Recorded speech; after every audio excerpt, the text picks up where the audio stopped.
नमस्कार दोस्तों, स्वागत है आपका इस चैनल में द इंडियन युवा। तो हाल ही फिलहाल में सरकार ने एक नए संसद भवन के निर्माण कार्य को आगे बढ़ाते हुए बात करी है।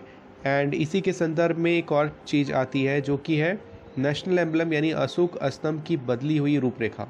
जी हाँ, ये कंट्रोवर्शियल टॉपिक बन चुका है। आप सोशल मीडिया में, ट्विटर में आप इसे देखेंगे, बहुत से लोग इसे कुछ लोग इसे रिकमेंड कर रहे हैं, कुछ लोग इसके अगेंस्ट हैं। तो आइए जानते हैं एक एक चीज़, इन सब चीज़ों के बारे में, और अशोक स्तंभ को ही क्यों नेशनल एम्बलम लिया गया इसके बारे में भी जानेंगे, और पुराने नेशनल एम्बलम और अभी के नेशनल एम्बलम में क्या डिफरेंस है इस चीज़ को भी जानेंगे। तो आगे बढ़ते हैं इस वीडियो में। 11 जुलाई 2022 सोमवार को देश के प्रधानमंत्री नरेंद्र नाथ मोदी जी ने देश के नए नेशनल एम्बलम का उद्घाटन किया, जिसके बाद से कुछ कंट्रोवर्सी सामने आने लगी है। मेजरली 3 कंट्रोवर्सीज को आसानी से फिगर आउट किया जा सकता है, जिसमें से पहली कंट्रोवर्सी नए नेशनल एम्बलम के फेस को लेकर है, यानी उसके डिज़ाइन को लेकर। नई नेशनल एम्बलम में जो लायन की जो फेस है वो एक दहाड़ते हुए लायन को रिसेंबल कर रही है, जिसके टीथ्स आगे की ओर दिख रहे हैं, जिसके पंजे और जिसके आगे की 2 टांग काफ़ी स्ट्रॉन्ग लग रहे हैं।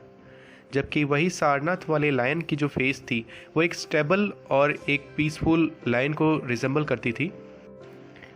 तो इस चीज़ को लेके लोगों ने ट्वीट किया है कि नए लायन की जो एग्रेसिव फेस है वो करेंट गवर्नमेंट की एग्रेसिवनेस, उसकी इनटॉलरेंस बिहेवियर, उसकी एरोजेंस और उसके लैक ऑफ लिबरलिटी बिहेवियर को दर्शाती है। हालांकि अगर इसे एक पॉजिटिव सेंस में लिया जाए तो इसे हम कह सकते हैं कि नई लायन की पावरफुल जो हैंड्स हैं या जो पावरफुल लेग्स है आगे की ओर, वो एक पावरफुल भारत को दर्शाती है। जो उसकी एक दहाड़ वाली रिजेंबलेंस है वो दिखाती है कि भारत अब अपनी आवाज़ को पूरे विश्व में रखने के लिए सक्षम है, और वो एक शेर के भांति दहाड़ की तरह वो अपने आवाज़ को रख सकता, और ये एक मजबूत भारत का आह्वान करता है। तो वही कुछ लोगों ने इस नए अशोक स्तंभ का समर्थन भी किया है। लाइक अनुपम खेर जी ने ट्वीट किया है, अरे भाई, शेर के दांत होंगे तो दिखाएगा ही, आखिरकार स्वतंत्र भारत का शेर है, जरूरत पड़ी तो काट भी सकता है। तो इस तरह से कुछ लोगों ने सपोर्ट भी किया है, कुछ लोगों ने इसका विरोध भी जताया है। तो दूसरा कंट्रोवर्सी इसके इनॉग्रेशन मेथड को लेकर आई है। जैसा कि आप लोगों ने वीडियो में देखा, मोदी जी इनॉग्रेशन के टाइम में पूजा अर्चना कर रहे थे, तो कुछ लोगों ने इसे इस पर ट्वीट किया है कि नेशनल वर्क में कोई भी रिलीजन को इंक्लूड करना नहीं चाहिए। ये किसी एक रिलीजन के लिए नहीं हो रहा है, बल्कि ये पूरे कंट्री के लिए हो रहा है। हालांकि इस पे मैं अपना कोई ओपिनियन नहीं दूंगा, आप चाहे तो इस चीज़ पे अपना ओपिनियन कमेंट सेक्शन में डाल सकते हैं। तो वही तीसरी कंट्रोवर्सी के रूप में कुछ लोगों ने ये ट्वीट किया है कि जो लोग सम्मिलित थे उस इनॉग्रेशन में, उद्घाटन के टाइम पे, तो उसमें जो लोग थे वो किसी एक पार्टी को रिप्रेजेंट कर रहे थे। जबकि इसका काउंटर रिप्लाई आता है इस प्रकार कि उसमें जो लोग थे उसमें 5 लोग थे टोटल। तो 2 लोग उसमें से लोकसभा के अध्यक्ष थे जो लोकसभा को रिप्रेजेंट कर रहे थे, और 2 लोग उसमें राज्यसभा के उपाध्यक्ष थे, तो वो राज्यसभा को रिप्रेजेंट कर रहे थे, और देश के जनता का प्रतिनिधित्व करने के लिए वह स्वयं प्रधानमंत्री जी थे। तो इस प्रकार वो पूरे देश। तो अब बात करते हैं हम इस नए अशोक स्तंभ के कुछ डिटेल्स के बारे में। तो इसकी जो विड्थ है या इसकी चौड़ाई है वो 3.3 से 4.3 मीटर है, जबकि इसकी हाइट जो है वो 6.5 मीटर है, और ग्राउंड लेवल से इसकी जो टोटल हाइट है वो 33 मीटर ऊपर है। मतलब 33 मीटर ऊपर पे ये स्टैचू या फिर ये जो नेशनल एम्बलम है इसे लगाया जाएगा। और इसकी टोटल वेट 1600 kg है, जिसमें से 2 पार्ट्स हैं। इसका सपोर्टिंग स्ट्रक्चर जो इसके अराउंड है वो स्टील का बना हुआ है, और वो है आपका 6500 kg।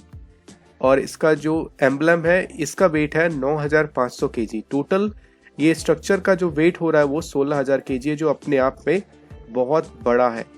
और ये ब्रॉन्ज से, और इसकी जो कंस्ट्रक्शन हुई है ये औरंगाबाद, जयपुर और दिल्ली में ये बनी हुई है। और इट टुक्स, मतलब इसको बनाने में 100 वर्कर्स रेगुलर काम किया, वो भी 9 महीने तक, तब जाके ये कंप्लीट हुई है। अब मैं बताता हूँ कि ये एक्चुअली में सारनाथ वाली जो है ये ओल्ड नेशनल एम्बलम है, ये ऐसी पहले दिखती थी, लेकिन अब जो न्यू नेशनल एम्बलम या नई अशोक स्तंभ जो आई है वो कुछ इस प्रकार से दिखती है। इसमें देखिए आपको 2 टीथ्स दिख रहे होंगे। इसकी लेग्स जो है पहले के कंपैरिजन में काफ़ी स्ट्रॉन्ग दिख रही है और इसकी फेस जो एक दहाड़ने वाली, एक रॉरिंग लाइन की तरह इसकी फेस दिख रही है।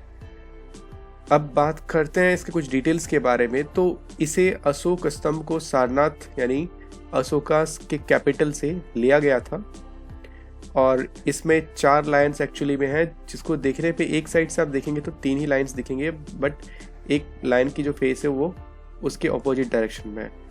तो इसमें 4 एशियन लाइन्स हैं और ये लाइन्स जो है ये रिप्रेजेंट करते हैं करेज को, पावर को, कॉन्फिडेंस को और प्राइड को।